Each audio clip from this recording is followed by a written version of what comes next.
Alors, bonjour tout le monde. Merci d'être venu aujourd'hui. Il y a plus de 70 ans que l'OTAN a vu le jour dans un contexte d'un bouleversement de l'ordre mondial. Pour renforcer notre résilience face au choc, pour protéger notre paix collective et pour affirmer cette vérité durable que nous sommes plus forts ensemble. This NATO summit is similarly taking place at a transformational moment for Canada, for the allies of NATO. The international rules-based system on which the alliance has relied upon is under unprecedented pressure. And the threats that are facing individual member states are evolving. They differ both in their form and severity. And at the same time, Canada's own relationship with NATO is appropriately evolving. Put it in a bit of context, for over a century, Canada has been a net exporter of security to Europe.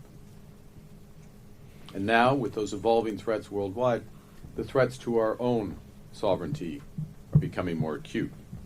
With increasingly open Arctic waters and rapid advances in cyber, in AI, and quantum, with advanced missile capacities, we can no longer rely on our geography to protect us.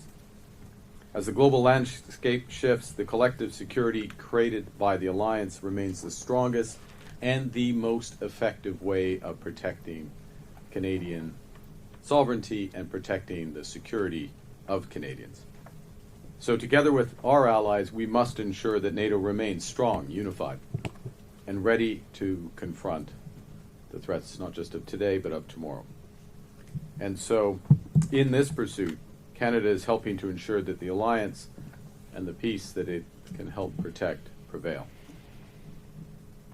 In order to do so, we must invest in our strength, because Canada's leadership must be defined not just by the strength of our values, but by the value of our strength.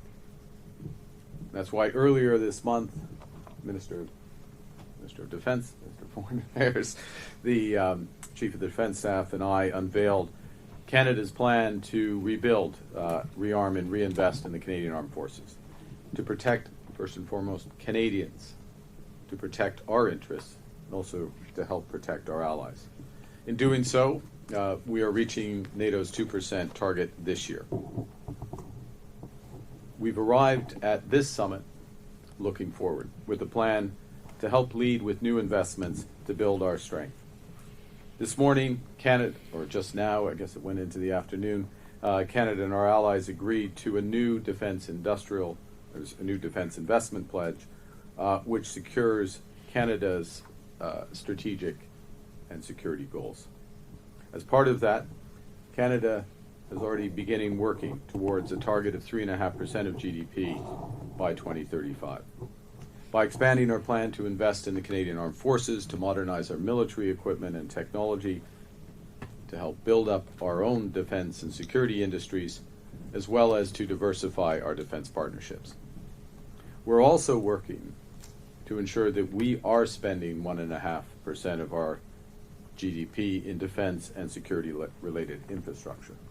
So that means ports, airports, infrastructure to support the development and exportation of critical minerals, telecommunications, and emergency preparedness systems. These investments serve our defense as well as protecting the readiness and resilience to protect Canadians. At the core of our defense investment, of course, are the men and women of the Canadian Armed Forces. And as I speak to you today, Canadian troops are participating in NATO deterrence and defense missions across Central and Eastern Europe, as well as building capacity in the Middle East. As part of Operation Reassurance, Canada is leading a 14-nation strong multinational brigade with over 2,000 Canadian Armed Forces in Latvia. We're working with our allies and partners across Europe to train Ukrainian soldiers who are defending their homeland from Russia's illegal and barbaric invasion. These are the women and men we are investing in.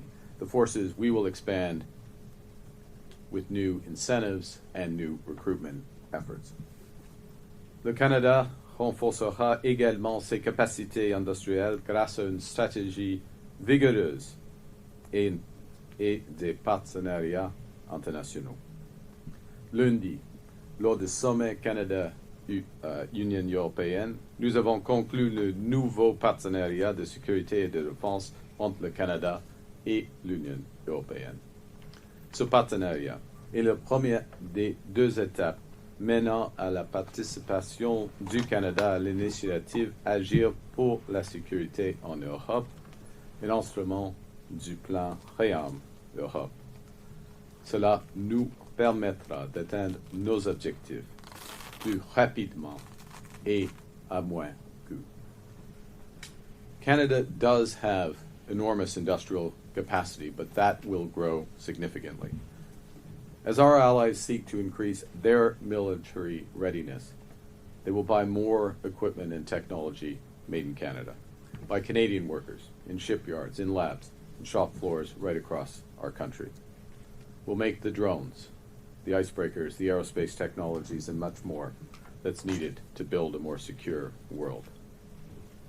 Par la suite, au sommet du G7 à Kananaskis, j'ai annoncé des nouvelles mesures pour appuyer la souveraineté et la sécurité à long terme de l'Ukraine. Nous avons mis en place de nouvelles sanctions visant le régime russe, sa flotte fantôme et ses revenus liés à l'énergie, ainsi que les individus qui facilitent et tirent profit des atrocités commises par le Kremlin. Nous fournissons à l'Ukraine 2 milliards de dollars en financement supplémentaire et nous lui offrons aussi un prêt de 2,3 milliards de dollars qui l'aidera à rebâtir ses infrastructures, ses services publics et sa société civile.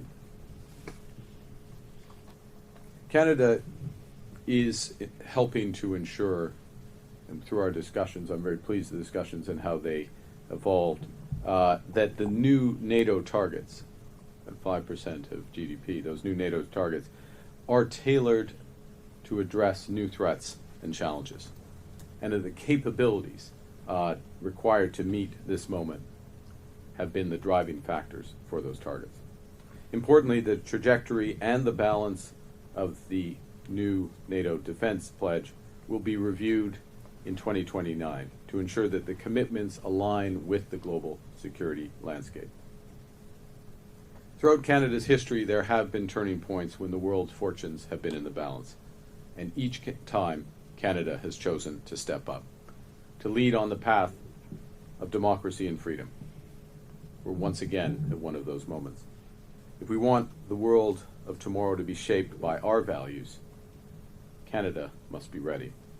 If we want a more secure world, we need a stronger Canada that works with our allies, and today is a very important step to build both. Thank you very much, and I look forward to your questions. Thank you, Prime Minister. We're now going to begin the question period. We'll begin with Steve Chase. First question. Hi, Steve Chase with the Globe and Mail. I want to ask you to what extent you have social license, to what extent you think you have public support for what defense experts are saying would be the largest increase in defense spending since the Second World War. We're talking 7% increases a year to reach that $50 billion number. It's going to crowd out other investments. It's going to crowd out requests for healthcare transfer increases. So to what extent do you think you have public support for this? Well, thanks for the question, Steve. Let me answer this in two ways. The first is to provide some context to the overall 5% number. 1.5% of that 5% is what's called a defense industrial pledge. And as I described very briefly in my remarks, it's much more detail in the public documents, and we can go into more detail. In fact, the Minister of National Defense can go into an exhaustive detail here. But that the industrial element of that, much of this we are already doing. This is about building the resilience. What do we do to build the resilience of the country? How much are we spending on our ports, on our transportation infrastructure? How much are we spending in order to develop our critical minerals? What do we do to make sure we have a resilient telecommunications system? These are things that actually we as government, both federal and provincial governments, these are responsibilities we have today to Canadians and responsibilities that, by and large, we are fulfilling. Now we're going to do a more proper accounting of that and a more strategic set of investments in that. So yes, we'll find gaps. We'll be transparent about that. We'll make up those gaps.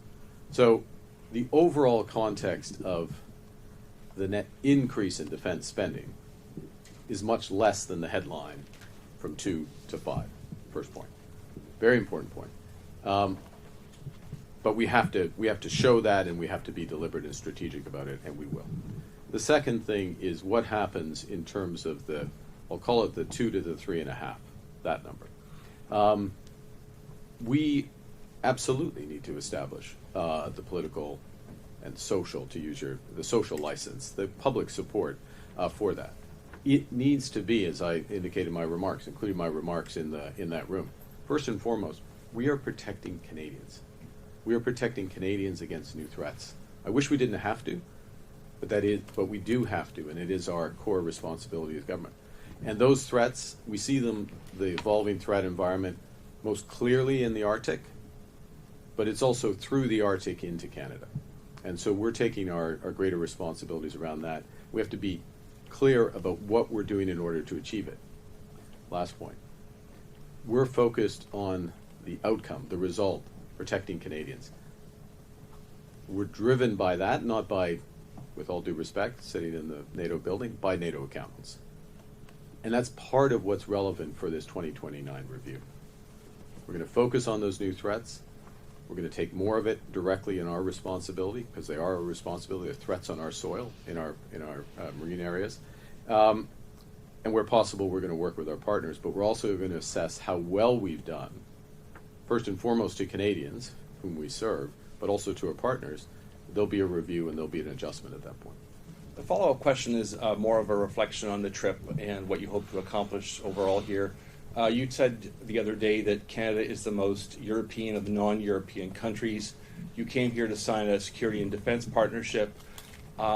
Serious question. Mm-hmm. Is there any way, or have you given any thought to possibly trying to chart a path to joining the European Union? Obviously, it's a geographical series of countries, but they also share a philosophy about how to arrange society and how to treat individuals, and they share a lot of values with us. So is that door completely closed to us, or is there anything like being an observer or something that we can get to? Because I have to say that question comes up a lot in talking to Canadians these days. Interesting. I haven't heard it expressed to me by Canadians, or many Canadians.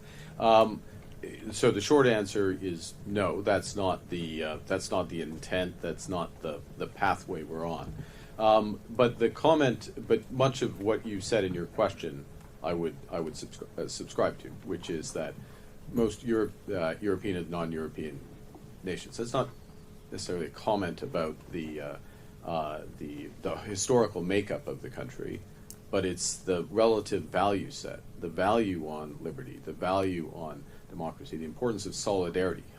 We have similar social welfare systems. The importance we put on sustainability, our ability to mutualize, in other words, to work with others and protect, our belief in a rules-based international system, which the footprint of that is shrinking, but it's not immaterial, and we're helping to build that with Europe. And the way we see it, if I could frame it, final comment, this could be a bigger discussion at the right point. Europe, part of what Europe is focused on as members of the European Union is a so-called ever closer union. We're looking for a closer partnership with that union. So yes, we cooperate much more clearly and broadly to our mutual benefit, but not as a member, but along that continuum. That starts to answer. I don't think that's a final answer to your question, but it's an important element of building up the system, the way I would say. Hi, Mr. Carney. Mackenzie Gray with Global News. Previously, you've spoken about the idea that Canadians will need to make sacrifices to pay for defense spending. Can you outline what sacrifices you're expecting Canadians to make? Well, I think right now, the people who've been making sacrifices have been the men and women of the Canadian Armed Forces. because they have not been paid to reflect what we are asking them to do. They haven't been operating with the right equipment in many cases. Many cases their equipment hasn't been working. So the first sacrifices have been there, and we're making up for that and level setting that, and that's an important part of just what we're doing this year in terms of the increase in defense.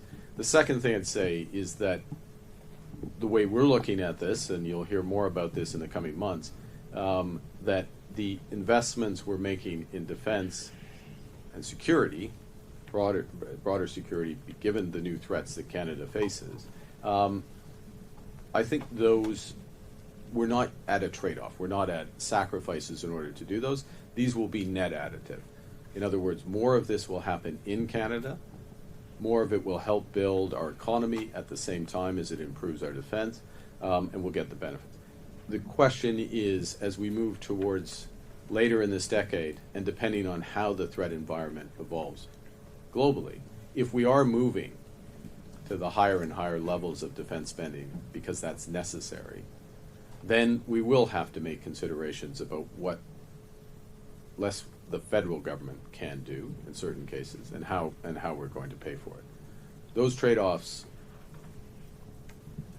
I'm going to give you false precision around this, but those trade-offs happen towards the end of the decade into the next decade, and we will be much, much better informed. And if I can go back to Steve Chase's question, the social license element of that, there's going to be a very clear and open conversation about that based on facts and based on what Canadians want. So in terms of the spending on the 3.5%, it seems as though you're saying that Canadians should not expect that there's going to be a substantial increase in defense spending. Of course, not saying what you've done now, but those things will be coming much later down the line. I think it'll be, look, one of the things we're very conscious of the government, and I know you were there, I think it was described perhaps by you as the most boring, and I know there's competition for that, but the most boring campaign release during the campaign, when we spent a day on defense procurement and how we were going to restructure defense procurement. And part of the reason we're doing that for several reasons. First and foremost, value for money for Canadians. Second, you do, it was you. I'll take your word. And second, and you're in NATO. This is like really important. I don't remember that. And secondly, to have maximum spillovers, like benefits in Canada of that spending to get jobs and others. But thirdly, this issue about how quickly we move up, because one of the things, it's in anything, it's not just in defense, if you all of a sudden start spending a lot more money in one area, you can end up spending a lot more money on rising prices and choke points. That's part of the reason why we're cooperating more closely with the Europeans, part of the reason why we continue cooperation with the U.S. in the right areas, but also part of the reason why this increase will happen at a measured pace, or we'll try to do it at a measured pace, and that has that consequence. There you go. Bonjour, M. Carney, Valérie Gamache de Radio-Canada. C'est quand même substantiel comme marche à monter en termes de dépenses militaires. Est-ce que vous allez demander aux Canadiens de se serrer la ceinture à un moment donné pour y arriver? Est-ce que vous devrez demander aux Canadiens de se serrer la ceinture, ou pour reprendre le terme de Marc, avez-vous l'impression que vous devrez demander aux Canadiens de faire des sacrifices pour y arriver? OK. Dans ce contexte, pour le moment et pour les prochaines quelques années, jusqu'au et c'est pas exact, mais on peut pas être assez précis que ça, mais je veux dire que jusqu'au fin de cette décennie, c'est pas des grands sacrifices, parce que les grands montants vont augmenter notre économie en même temps que nous allons les dépenser. On va investir, par exemple, dans les minéraux critiques. On va investir dans des brise-glaces, des navires brise-glaces qui sont créés ici au Canada, bâtis ici au Canada, pardon. Alors, pendant les prochaines années,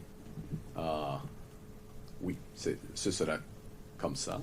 Et le rythme d'accroissement va être assez lent au début, parce qu'il faut être prudent. Le gouvernement doit être prudent au début. Il faut ramasser de l'information, il faut augmenter la capacité industrielle au Canada et dans d'autres pays de l'OTAN. Et on a eu l'impression dans ce sommet que le secrétaire général de l'OTAN a tout fait pour plaire à M. Trump. Il lui a dit qu'il jamais de président avait réussi ce qu'il réussissait aujourd'hui. Est-ce que c'était trop? Est-ce qu'il en a trop fait, le secrétaire général de l'OTAN, pour plaire à M. Trump? Ouais, je peux parler pour le gouvernement du Canada. Nous faisons des mesures pour les Canadiens et Canadiens. Et c'est afin de mieux protéger les Canadiens et Canadiens, premièrement, afin de défendre nos intérêts et contribuer à la défense de nos alliés. C'est pour tout ça. Là, dans un monde où les menaces, malheureusement, continuent à augmenter. Est-ce que c'est trop? On verra. On verra en 2029. Parce qu'il y a un moment que tout l'OTAN, c'est au sein de cet accord, cet engagement, il y a un moment de faire une revue du montant et de la division entre le promis, c'est quoi le pledge? C'est engagement industriel de la défense et le montant en total. Alors, on verra, et si c'est trop à ce moment-là, si le 5% est trop, on va la réviser. Okay. Next question. Good afternoon, Mr. Prime Minister. Jeremy Sharon, CTV News. Do you have an estimation of what 3.5% of GDP will look like in 2035? Well, that's a great question, and there's two ways to answer it, and in both cases I'm going to say no, in effect, but it's going to take me a bit of time. And the reason is this, is that, and this is a crucial point that we have been making, the ambassadors here have been making, the ministers have been making, his officials have been making, I make in the room and in bilaterals, is the world is changing quite rapidly. We all know that in terms of the threats. The nature of warfare and defense is also changing quite rapidly. You just look at the experience on the front lines in Ukraine, drone technology, the revisions to drone technology, the integrations of drones with radar surveillance, the targeting. These are 3-month cycles, product cycles that are happening in terms of the changes. The cost footprint is potentially substantially less. It is substantially less in terms of much of what is being fought. We have not, Canada, NATO more broadly, have not yet integrated those learnings. And that's first. People know they need to do that, but that's part of the questions that's going to evolve over time. Secondly, the other threat environments, cyber, I'll group them under cyber, but the scale of cyber, which will only be augmented by quantum, the risks be augmented by the development of quantum, that's changing very rapidly. So we don't know how much we're going to be spending and how we're going to spend, both in terms of, I'll call it, drones are both air and battlefield tank defenses wrapped into one. So how that's going to evolve, how the cyber warfare is going to evolve, what the relative spend is going to be on that, and what's the most efficient way to do that. That's the first element. The second element is whether the threat environment itself changes, because we should spend for the environment, not for some what could be an arbitrary number. Key point. The fact that we are doing this today, the fact that we're united, the fact that the United States is fully behind this, the fact that we're working together, is going to reduce the threat environment 10 years from now. Certainly, now, we'll never be able to precisely answer that, what it would have been versus what it is there, but the deterrence element of NATO has just gone up substantially, and it's crucial. And we would really feel it if we went in the other direction. my follow-up's on the Middle East. Have you seen intelligence from the U.S. attack on Iran's nuclear sites, and do you know how far set back Iran's nuclear attack was, or set back their nuclear capabilities were by this attack? Yeah, I don't have intelligence that I can share with respect to that. I will say that the U.S. attacks degraded Iran's nuclear capability, nuclear weapons capability. Crucial point here. We're now all talking about what we should be talking about, which is this was nuclear weapons capability that they were developing, and that has been degraded. That shift with some other factors and the clarity, I think, of the U.S. actions and the intent, and I would add to that the neutrality. Might not quite diplomatic language necessarily used by the president yesterday, but it was neutral language that the president used yesterday. The combination of those factors have contributed to a ceasefire, which is in very early days, and we just add our voices to the importance of that holding, and that those ceasefires, not just holding and being developed, and that there is a more enduring de-escalation with Iran. But also that there is a ceasefire in Gaza. This does create an opportunity. We made that point. It's not just a necessity, but we made the point about what was called resolution in the G7 statement signed by the United States, G7 statement at Kananaskis, a separate statement on Iran, that resolution should lead to reduction of hostilities in the broader region, including a ceasefire in Gaza. We reiterate that point today. We've got about 3 minutes left. Sorry. And 3 journalists left. So Okay, let's I'll be. try to work It's together my here. fault. I'll be quicker. Yeah. Next question. The Prime Minister Thomas Hill from Bloomberg News. You've been in Europe several days speaking with leaders about security, and you campaigned to Canadians about rebalancing defence dollars away from the US. So I wanted to ask if you've had talks with specific European partners about fighter jets, submarines, specific big-ticket items that Canada is looking to procure. The short answer is yes. Can you be On any more both, specific on fighter jets and submarines. When and can we other, expect to see decisions on those? with the review of the F-35, we expect to complete by the end of the summer. If we need, we'll take all the time necessary, no more, and we'll go from there. And submarines? That's a longer process. It runs to 2027, 2020. At least it may be 2028 before the final decision. But it's a big procurement process, and there's multiple steps. But there's lots of interest in helping us in that. Thank you. My other question, I'll try and Wow, be fast, that's is that's question 4. about the commitment to hundreds of billions of dollars cumulatively you've made today. The Parliamentary Budget Officer told us that implies higher deficits unless you either raise taxes or cut major projects, social spending. So do you agree with him? And if so, how high a net debt to GDP ratio are you willing to run?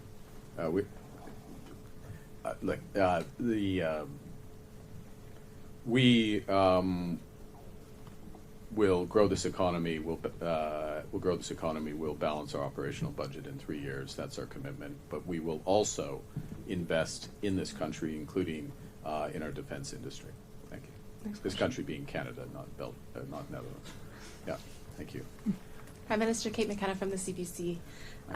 In your platform, you made some very specific promises related to defense procurement, including artillery and other things. I'm wondering, is that your roadmap to hit this 3.5%, and will it get you there, or will you have to do additional things? Thanks for the question. No, it's your question's on point. Those commitments, the elements that were identified in the platform, and it's obviously questions of amount, but that they would be consistent with defense spending in the low twos percent of GDP. So there's additional capacities that would need to be developed. Yeah. And my follow-up, did you pick the 2029 review because Donald Trump will be out of office? Will he be out of office? Oh. In January, I didn't yes. realize that. Okay. Look, it's a natural time to review. We'll have enough information at that point. I think we all recognize Canada. Well, I'll speak for Canada. We have more to do given the threats that we face, so we can see an increase in both defense spending and the defense industrial spending for the next few years. We'll lay that out in more detail as we work it through. But that's a reasonable amount of time. We'll have enough information. We can do a course correction individually and collectively at that point. Yeah. We'll have time for one last question. There we go. Hi, Prime Minister. Murray Brewster, CBC, batting cleanup. There you go. I want to pick up on a couple things that No, you've not asked. You've been asked already about defense procurement. There are a number of legislative and authorities that the Canadian government has to be able to speed up defense procurement. Do you anticipate on some of the high-value projects using those authorities? It's a great question. The first thing we look to do is change the machinery of defense procurement, if I can put it that way. This new defense procurement agency with Secretary of State Fuhrer is the Secretary of State responsible for that. Obviously, working closely with both the Department of National Defense and what's called the Department of Government Transformation, but basically Procurement Canada. So that's the first. There are elements of that, though, that we've identified where we will look to make adjustments with appropriate authority, but make adjustments to our ability to buy Canadian and our ability to buy more rapidly as appropriate. My final question relates to the other half of the summit that was talked about, and that's Ukraine. Should Yes. Ukraine have been in the room, especially when Allied leaders were talking about it, and at the table for some of the important decisions that were made on its behalf? Yeah, I think, there were no, the fact of the way the summit was organized was that the focus was on what we've been talking about, the 5%, the nature of it, why have a review, how work together. Our big emphasis, by the way, one thing I will emphasize, I'm just going to take this opportunity, which is because the threat environment is changing globally, and for Canada, I keep coming back to the Arctic and the threat to the Arctic. That's something, our view of the threats in the High North, as High North being a term that, say, the Norwegians and the Swedes and others would use, the Icelandic countries, the whole Nordic group of countries, there's a much greater focus on that. And one of the points we're making in the room is NATO needs to take that into account as it develops its thinking about what are the responsibilities of the members, what are the capabilities we need to develop. We don't need a bunch of Black Hawk helicopters up in the Arctic, right? We need icebreakers. We need radar. We need submarines. We need people on the ground, etc. Okay, you get my point. So the point is that I use that as an example, but that was the nature of the discussion in the room and much of the nature of the discussion in the corridors, the core of the decisions that were taken. So in that regard, Ukraine, Ukraine didn't need to be part of that discussion. That said, would we have preferred, Canada have preferred, a special session with NATO, with Ukraine? Absolutely. It's why we invited President Zelensky to the G7. I sat at dinner with President Zelensky last night. We had a separate series of conversations with him. I made points in the room, in this case, and a few others did, about Ukraine and what next steps. I took the opportunity to emphasize the importance of comprehensive, by which I mean all NATO members, financial sanctions against Russia. And there is a huge opportunity here. Europe's considering their sanctions this week, their 18th package. There is legislation ready in the U.S. Senate under Senator Graham's sponsorship in the U.S. It would be very powerful if they, in both those jurisdictions, EU and the U.S., joined Canada with our latest sanctions. That would really help tip certainly the economic balance in this struggle. So yes, it would have been better to have a session. We didn't have it. But in the actual session, myself, several others made points, but the bulk of the discussion was about the core decision. Thank you. Thank you. This was Okay. Senator Press Conference. C'est ce qui va Great. faire la conférence de presse. Merci. Merci. Merci.